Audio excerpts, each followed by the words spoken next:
नमस्कार दोस्तों, आप सभी का स्वागत है आपके YouTube channel study with Ravi पर। दोस्तों, आज की इस क्लास में हम उत्तराखंड वीकली करंट अफेयर्स पढ़ने जा रहे हैं। फ्रेंड्स, इस वीक में जितने भी उत्तराखंड करंट अफेयर्स के इंपॉर्टेंट क्वेश्चंस बने हैं वह सभी हम कवर अप करने वाले हैं। साथ ही साथ दोस्तों हम नेशनल इंटरनेशनल करंट अफेयर्स को भी पढ़ते हैं जो आपके एग्जाम के लिए इम्पोर्टेंट है। फ्रेंड्स, आपसे रिक्वेस्ट है कि प्लीज़ आप वीडियो के एंड तक बने रहिएगा और वीडियो पसंद आए तो प्लीज़ वीडियो को लाइक करिएगा, दोस्तों में शेयर करिएगा। अगर आपको ये पीडीएफ चाहिए तो आप हमारे टेलीग्राम चैनल से जुड़ सकते हैं जिसका लिंक आपको वीडियो के डिस्क्रिप्शन बॉक्स में मिल जाएगा। तो चलिए शुरू कर लेते हैं आज की अपनी इस क्लास को। ठीक है, पहला क्वेश्चन है दोस्तों, बताना है कि ग्रेट बैकयार्ड वर्ड काउंट में उत्तराखंड का स्थान है। सही आंसर रहेगा ऑप्शन बी दूसरा। Friends, great backyard world count में उत्तराखंड का दूसरा स्थान रहा है। अगर आपसे पूछा जाए कि इस ग्रेट बैकयार्ड वर्ल्ड काउंट में पहला स्थान किस राज्य का रहा, तो दोस्तों पश्चिम बंगाल का रहा है। ठीक है, देखिए पहले स्थान पर हो गया आपका पश्चिम बंगाल। यहाँ पर 543 प्रजातियां पाई गई। उत्तराखंड में 446, असम में 414, महाराष्ट्र में 414 और कर्नाटक में दोस्तों 380 प्रजातियां पाई गई हैं। ठीक है, तो ये टॉप 5 स्टेट हैं दोस्तों आपके। ठीक है, याद रखिएगा आप इन्हें। देखिए, ग्रेट बैकयार्ड वर्ल्ड काउंट दुनिया के सबसे बड़े पक्षी गणना कार्यक्रम में से एक है जिसमें दुनिया भर के पक्षी प्रेमी भाग लेते हैं और विभिन्न प्रजातियों की गणना करते हैं। भारत ने 2013 से इस कार्यक्रम में भाग लेना शुरू किया और तब से यह देश में पक्षी संरक्षण और जागरूकता के लिए एक महत्वपूर्ण योजना बन चुका है। ठीक है फ्रेंड्स, GVVC 2025 के दौरान पश्चिम बंगाल ने 543 पक्षी प्रजातियों की गणना कर भारत में प्रथम स्थान प्राप्त किया है और 3 वर्ष से पश्चिम बंगाल पहले स्थान पर रहा है। ठीक है, अगला प्रश्न है, उत्तराखंड बजट 2025-26 का कुल आकार कितना है? सही आंसर रहेगा ऑप्शन सी 10,11,75.33 करोड़। 1,01,175.33 करोड़ रुपए का बजट 2025-26 के लिए उत्तराखंड सरकार के द्वारा पेश किया गया है। दोस्तों, उत्तराखंड के वित्त मंत्री हैं प्रेमचंद्र अग्रवाल और उनके द्वारा इस साल बजट पेश किया गया है। ठीक है, याद रखिएगा आप, इम्पोर्टेंट है। फ्रेंड्स, हमने बजट से रिलेटेड अपनी कंप्लीट क्लास की है। अगर आपने वह क्लास नहीं देखी है तो प्लीज़ आप उसे ज़रूर देख लीजिएगा क्योंकि बजट से रिलेटेड एग्जाम में प्रश्न बनते ही हैं। ठीक है, अगला प्रश्न है कि उत्तराखंड बजट 2025-26 किन 2 मॉडलों पर आधारित है? देखिए, इस साल का बजट 2 मॉडल पर आधारित है। पहला मॉडल है ज्ञान और दूसरा है नमो। ठीक है, जो पिछले साल का बजट था 2024-25 का तो वह ज्ञान पर आधारित था। इस साल के बजट में दोस्तों नमो को भी जोड़ा गया है। हमने दोस्तों अपनी बजट वाली क्लास में ज्ञान और नमो को विस्तार पूर्वक पढ़ा है। आप जब बजट वाली क्लास पढ़ेंगे तो वहाँ पर आपको अच्छे से डिटेल में यह सब पढ़ने को मिलेगा। अगला प्रश्न है कि टनकपुर की डॉक्टर पूजा तिवारी को किस राज्य में अंतर्राष्ट्रीय गार्गी अवार्ड से सम्मानित किया गया? तो ये किया गया है दोस्तों पंजाब में। सही आंसर रहेगा ऑप्शन सी। अगला प्रश्न है कि गढ़वाल मंडल विकास निगम और पर्यटन विभाग के सहयोग से गंगा रिजोर्ट ऋषिकेश में योग महोत्सव का आयोजन कब किया जाएगा? राइट आंसर रहेगा ऑप्शन बी 1 से 7 मार्च तक। ठीक है दोस्तों, मार्च के पहले वीक में योग महोत्सव का आयोजन किया जाता है। ठीक है, और ये आयोजन गढ़वाल मंडल विकास निगम और पर्यटन विभाग के सहयोग से किया जाएगा ऋषिकेश में। ठीक है, देखिए गढ़वाल मंडल विकास निगम और पर्यटन विभाग के सहयोग से गंगा रिजोर्ट ऋषिकेश में 1 से 7 मार्च तक योग महोत्सव का आयोजन किया जाएगा। अंतर्राष्ट्रीय योग सप्ताह का शुभारंभ संत स्वामी चिदानंद सरस्वती मुनि और उत्तराखंड के कैबिनेट मंत्री सुबोध उनियाल ने संयुक्त रूप से किया है। ठीक है, नेक्स्ट क्वेश्चन है कि उत्तराखंड जनजातीय महोत्सव 2025 में उत्तराखंड आदि गौरव सम्मान पुरस्कार 2025 से किन लोक गायकों को सम्मानित किया गया? सही आंसर रहेगा ऑप्शन बी, नरेंद्र सिंह नेगी और किशन महिपाल। दोस्तों इन दोनों को उत्तराखंड जनजातीय महोत्सव 2025 में उत्तराखंड आदि गौरव सम्मान पुरस्कार 2025 से सम्मानित किया गया है। ठीक है दोस्तों, नरेंद्र सिंह नेगी को पूरे साल में बहुत सारे अवार्ड मिल चुके हैं। ठीक है, और आए दिन दोस्तों कोई ना कोई अवार्ड मिलता ही रहता है। ठीक है, तो नरेंद्र सिंह नेगी हमारे एग्जाम के लिए मोस्ट इम्पोर्टेंट हैं। फ्रेंड्स, जो हमारे मुख्यमंत्री हैं पुष्कर सिंह धामी, उन्होंने नरेंद्र सिंह नेगी को पहाड़ की आवाज़ से के नाम से भी संबोधित किया है। इस चीज़ को भी आप याद रखिएगा। अगला प्रश्न है कि गोविंद घाट से हेमकुंड साहिब जी रोपवे प्रोजेक्ट को केंद्र ने मंजूरी दे दी, यह किस जनपद में है? दोस्तों गोविंद घाट से हेमकुंड साहिब तक रोपवे बनाया जाना है, इसके लिए केंद्र सरकार ने अपनी मंजूरी दे दी है। तो ये दोनों स्थल आपके चमोली जनपद में स्थित हैं। सही आंसर रहेगा ऑप्शन सी। ठीक है, और ये जो रोपवे बनेगा तो ये दोस्तों सबसे बड़ा रोपवे हो जाएगा। ठीक है, याद रखिएगा ये कई सारे रोपवों से मिलकर बनने वाला है, इसे आप याद रखिएगा। हाल ही में दोस्तों केंद्रीय कैबिनेट ने उत्तराखंड में 2 प्रमुख रोपवे परियोजनाओं सोनप्रयाग केदारनाथ और गोविंद घाट हेमकुंड साहिब को स्वीकृति दे दी है। फ्रेंड्स, इन दोनों रोपवे की आप लंबाई याद रखिएगा कि सोनप्रयाग केदारनाथ रोपवे की लंबाई 12.9 किलोमीटर और हेमकुंड साहिब तक दोस्तों 12.4 किलोमीटर रहेगी। ठीक है, इसका उद्देश्य दोस्तों तीर्थ यात्रा की सुगमता को बढ़ाना और भारत के उत्तराखंड में पर्यटन को बढ़ावा देना है। ठीक है, क्योंकि दोस्तों हमारा उत्तराखंड पर्यटन पर आधारित है। उत्तराखंड की इकोनॉमी दोस्तों पर्यटन से ही चलती है। अगला प्रश्न है कि उत्तराखंड साहित्य गौरव सम्मान 2024 का आयोजन किसके द्वारा किया गया? तो ये किया गया है दोस्तों उत्तराखंड भाषा संस्थान के द्वारा। राइट आंसर रहेगा ऑप्शन ए। मुख्यमंत्री पुष्कर सिंह धामी ने IRDT सभागार सर्वे चौक देहरादून में उत्तराखंड भाषा संस्थान द्वारा आयोजित उत्तराखंड साहित्य गौरव सम्मान 2024 समारोह में प्रतिभाग कर विभिन्न साहित्यकारों एवं भाषाविदों को सम्मानित किया। इस अवसर पर दोस्तों मुख्यमंत्री ने उत्तराखंड साहित्य गौरव सम्मान 2024 वितरित किए। ठीक है, और ये जो सम्मान दोस्तों अलग अलग व्यक्तियों के नाम से दिए जाते हैं। ठीक है, जैसे कि उत्तराखंड साहित्य भूषण सम्मान तो ये दिया गया है दोस्तों सुभाष पंत को। सुमित्रा नंदन पंत पुरस्कार से डॉक्टर दिनेश पाठक को सम्मानित किया गया। गुमानी पंत पुरस्कार से गोपाल दत्त भट्ट को।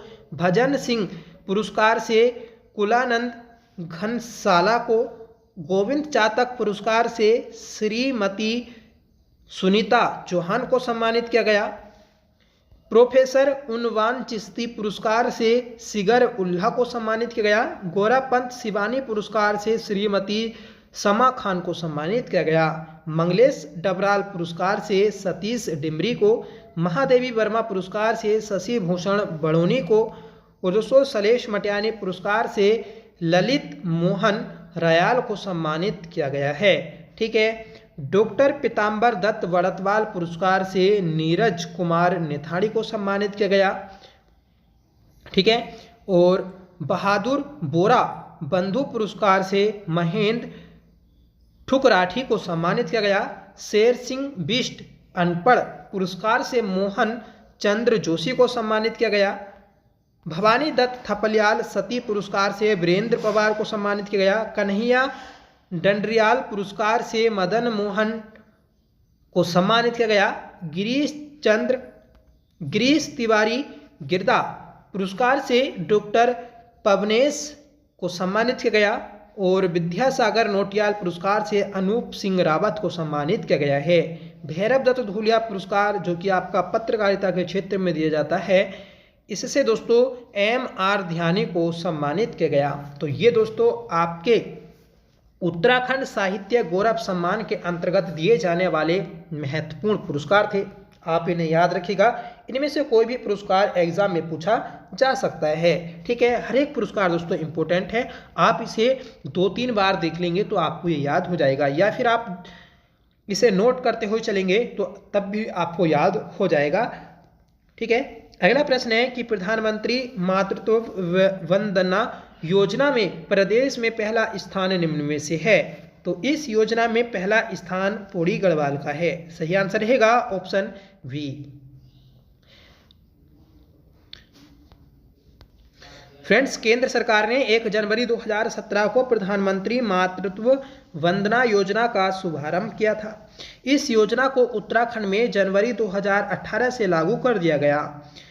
पीएम मातृत्व वंदना योजना में केंद्र सरकार की ओर से गर्भवती महिलाओं को पहले बच्चे के जन्म में 5,000 रुपये की राशि दी जाती है। वहीं दूसरे बार बेटी के जन्म होने पर 6,000 रुपये की राशि दी जाती है। ठीक है, तो आप इस स्कीम को याद रखिएगा, महत्वपूर्ण है। देखिए, कल आपका अंतर्राष्ट्रीय महिला दिवस था और इस अंतर्राष्ट्रीय महिला दिवस के अवसर पर उत्तराखंड सरकार के द्वारा एक योजना शुरू की गई है। ठीक है, इस योजना का नाम है महिला सारथी योजना। ठीक है, तो आप इसे याद रखिएगा कि मुख्यमंत्री ने अंतर्राष्ट्रीय महिला दिवस पर दून में उत्तराखंड महिला सारथी योजना शुरू की है। ठीक है, तो इसे याद रखिएगा आप, महत्वपूर्ण है। अगला प्रश्न है कि हाल ही में उत्तराखंड प्रगतिशील किसान सम्मान से कितनी महिलाओं को नवाजा गया। तो राइट आंसर रहेगा ऑप्शन सी 28 महिलाओं को दोस्तों उत्तराखंड प्रगतिशील किसान सम्मान से सम्मानित किया गया है। कृषि और बागवानी सेक्टर में उल्लेखनीय प्रदर्शन कर रही उत्तराखंड की 28 महिलाओं को प्रगतिशील किसान सम्मान 2025 से नवाजा गया। इस सम्मान में दोस्तों 4 महिलाएं उत्तरकाशी की और बाकी जो आपके 12 जनपद बचे वहां से 2-2 महिलाओं को यह सम्मान दिया गया है। ठीक है फ्रेंड्स, हाथी वड़कला स्थित सर्वे ऑफ इंडिया के ऑडिटोरियम में कृषि एवं कृषक कल्याण मंत्री गणेश जोशी और हंस फाउंडेशन की संस्थापक माता मंगला ने संयुक्त रूप से महिलाओं को सम्मानित किया। ठीक है, देखिए ये भी चीज़ आपको याद रखनी है कि उत्तराखंड में कृषि मंत्री और कृषक कल्याण मंत्री कौन है। ठीक है, तो गणेश जोशी। अगला प्रश्न है कि पीएम मोदी ने किस राज्य में विंटर टूरिज्म प्रोग्राम में हिस्सा लिया। सही आंसर रहेगा ऑप्शन डी उत्तराखंड राज्य में पीएम मोदी ने विंटर टूरिज्म प्रोग्राम में भाग लिया है। प्रधानमंत्री नरेंद्र मोदी ने उत्तराखंड के हरसिल में एक ट्रैक और बाइक रैली को हरी झंडी दिखाने के बाद विंटर टूरिज्म कार्यक्रम में हिस्सा लिया। उन्होंने मुखवा में मां गंगा के शीतकालीन धाम में पूजा अर्चना और दर्शन भी किए। इस वर्ष उत्तराखंड सरकार ने विंटर टूरिज्म कार्यक्रम की पहल की है। इस दौरान उत्तराखंड के मुख्यमंत्री पुष्कर सिंह धामी भी उपस्थित रहे। तो महत्वपूर्ण प्रश्न है, याद रखिएगा। अगला प्रश्न है कि हाल ही में किस ऑस्ट्रेलियाई क्रिकेटर ने वनडे क्रिकेट से संन्यास लेने की घोषणा की है। सही आंसर रहेगा friends option D, Steve Smith. Steve Smith ने दोस्तों क्रिकेट करियर से संन्यास लेने की घोषणा की है और यह ऑस्ट्रेलिया के प्लेयर हैं। ऑस्ट्रेलियाई क्रिकेट टीम के स्टार बल्लेबाज स्टीव स्मिथ ने चैंपियन ट्रॉफी 2025 के सेमीफाइनल में भारत से ऑस्ट्रेलिया की हार के बाद वनडे इंटरनेशनल ओडीआई क्रिकेट से संन्यास लेने की घोषणा की है। फ्रेंड्स, स्मिथ को 2015 और 2021 में ऑस्ट्रेलिया का पुरुष one day player of the year चुना गया था और 2015 में आईसीसी पुरुष one day team of the year का हिस्सा भी रहे हैं। ठीक है, तो याद रखिएगा आप, इम्पोर्टेंट हैं। अगला प्रश्न है कि विविधता का अमृत महोत्सव के दूसरे संस्करण का उद्घाटन किसने किया? तो ये किया है दोस्तों द्रौपदी मुर्मू ने। सही आंसर रहेगा ऑप्शन ए। फ्रेंड्स, 5 मार्च 2025 को राष्ट्रपति द्रौपदी मुर्मू ने राष्ट्रपति भवन में विविधता का अमृत महोत्सव के दूसरे संस्करण का उद्घाटन किया। यह आयोजन भारत की समृद्ध सांस्कृतिक विविधता और विरासत का एक महत्वपूर्ण उत्सव है जो भारत के जीवंत सांस्कृतिक गौरव और एकता की भावना को बढ़ावा देता है। अगला प्रश्न है, हाल ही में केंद्र सरकार द्वारा लॉन्च किया गया आधार गवर्नेंस पोर्टल का मुख्य उद्देश्य क्या है? तो दोस्तों इसका जो उद्देश्य है ऑप्शन बी, आधार प्रमाणीकरण अनुरोधों की अनुमोदन प्रक्रिया को सुव्यवस्थित करना।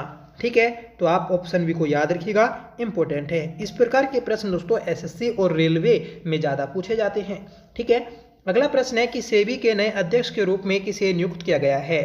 सही आंसर रहेगा ऑप्शन बी, तुहिन कांता पांडे।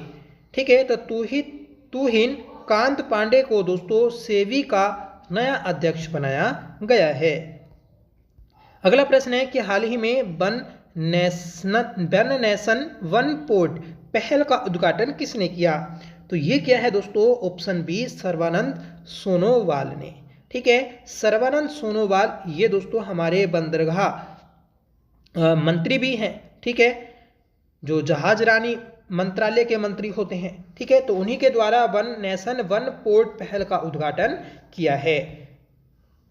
इसका उद्देश्य क्या है इसे भी जान लेते हैं। तो दोस्तों इसका उद्देश्य भारत के प्रमुख बंदरगाहों पर परिचालन को मानकीकृत और सुव्यवस्थित करना है और समुद्री क्षेत्र में व्यापार करने की दक्षता और आसानी को बढ़ाना है।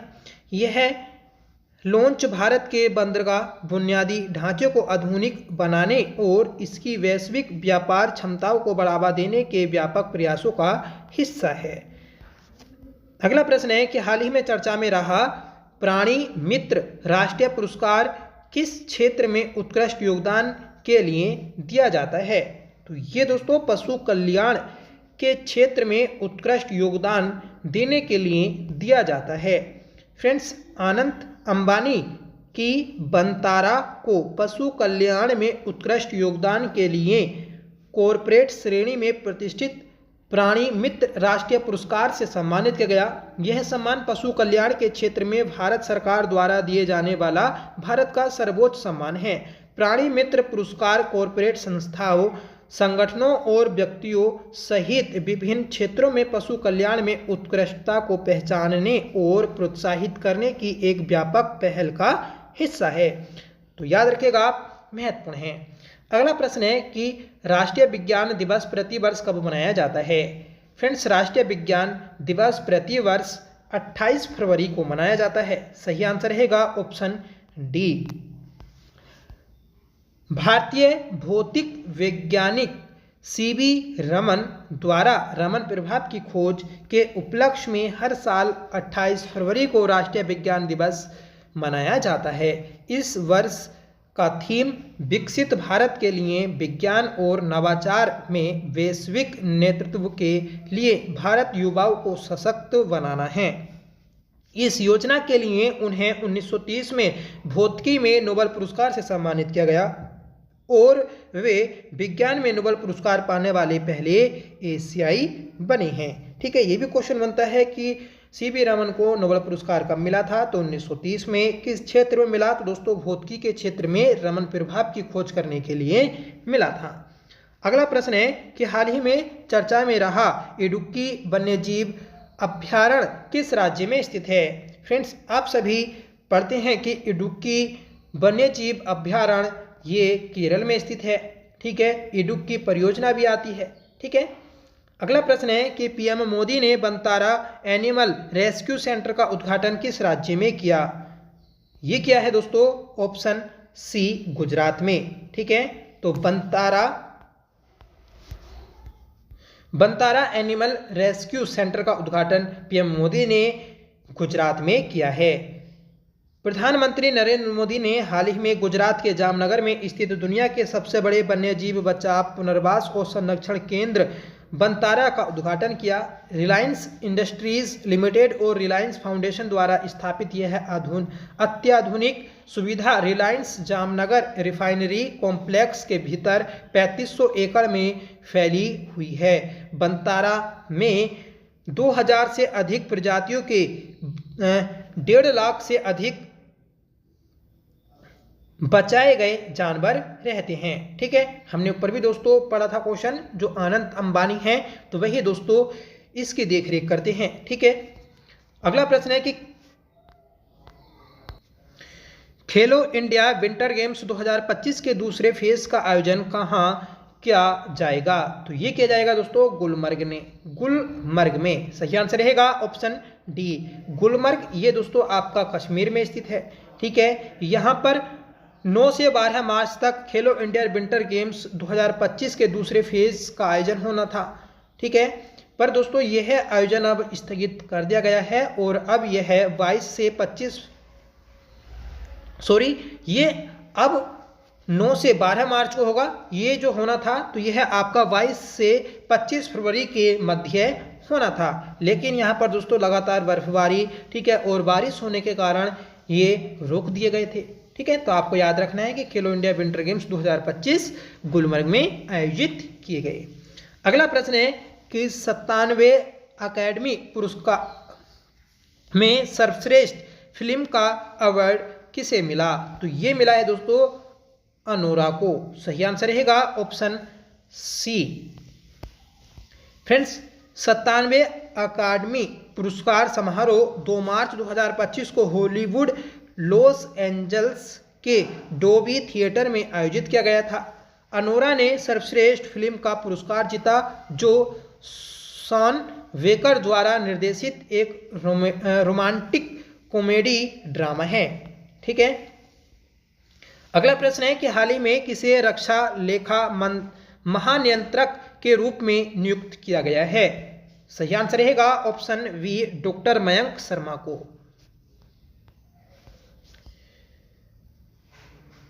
भारत किस देश के साथ एक्साइज धर्म गार्जियन का आयोजन कर रहा है। तो ये दोस्तों जापान और भारत के मध्य होती है, तो सही आंसर होगा डी। इसके अलावा दोस्तों वीर गार्जियन भी जापान और भारत के मध्य एक संयुक्त सैन्य अभ्यास है। अगला प्रश्न है कि केंद्रीय नागरिक उड्डयन मंत्री ने किस एयरपोर्ट पर उड़ान यात्री कैफे का उद्घाटन किया। तो ये क्या है दोस्तों, चेन्नई एयरपोर्ट पर। सही आंसर रहेगा ऑप्शन सी। फ्रेंड्स, केंद्रीय नागरिक उड्डयन मंत्री राम मोहन नायडू ने आज चेन्नई हवाई अड्डे पर उड़ान यात्री कैफे का उद्घाटन किया। तो दोस्तों हाल ही में ये उद्घाटन किया गया था, याद रखेगा। आपसे ये भी क्वेश्चन बन सकता है कि केंद्रीय नागरिक उड्डयन मंत्री कौन है, तो आपको बताना है कि राम मोहन नायडू। 25वां प्रश्न है कि हाल ही में डीआरडीओ और भारतीय नौसेना ने किस नई मिसाइल का सफलतापूर्वक परीक्षण किया।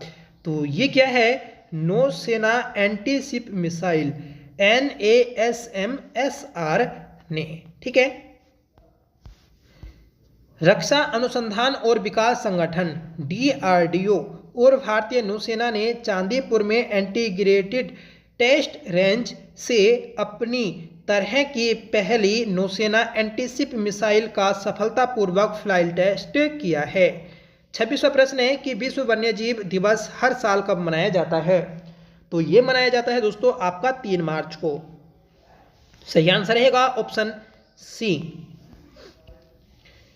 विश्व वन्य जीव दिवस हर साल 3 मार्च को मनाया जाता है। इस वर्ष की थीम वन्य जीव संरक्षण, वित्त, लोगों और गृह में निवेश है, जो वन्य जीव संरक्षण के लिए वित्तीय संस्थानों को अधिक प्रभावी और स्थायी बनाने पर केंद्रित है। विश्व वन्य जीव दिवस की स्थापना संयुक्त राष्ट्र महासभा द्वारा 2013 में की गई थी। नेक्स्ट क्वेश्चन है कि हाल ही में किसे फोर्ब्स इंडिया लीडरशिप अवार्ड्स से सम्मानित किया गया? तो ये किया गया है दोस्तों जय शाह को। सही आंसर रहेगा ऑप्शन डी। जय शाह दोस्तों वर्तमान में आईसीसी के चेयरमैन हैं, ठीक है, और उन्हें ही दोस्तों यह अवार्ड मिला है। अंतर्राष्ट्रीय क्रिकेट परिषद के अब तक के सबसे कम उम्र के अध्यक्ष जय शाह को हाल ही में फोर्ब्स इंडिया लीडरशिप अवार्ड्स के 14वें संस्करण में आइकन ऑफ एक्सीलेंस अवार्ड से सम्मानित किया गया। यह प्रतिष्ठित सम्मान क्रिकेट प्रशासन, नवाचार और खेल के वैश्विक विस्तार में उनके योगदान के लिए दिया गया। तो ये थी दोस्तों आज की हमारी क्लास, जिसमें हमने सभी महत्वपूर्ण प्रश्नों को पढ़ा। हर क्वेश्चन को डिटेल से जाना, एक्स्ट्रा फैक्ट के साथ जाना, जिससे आपको क्वेश्चन अच्छे से क्लियर हुआ होगा, ठीक है, और आपको कोई डाउट नहीं होगा, ठीक है।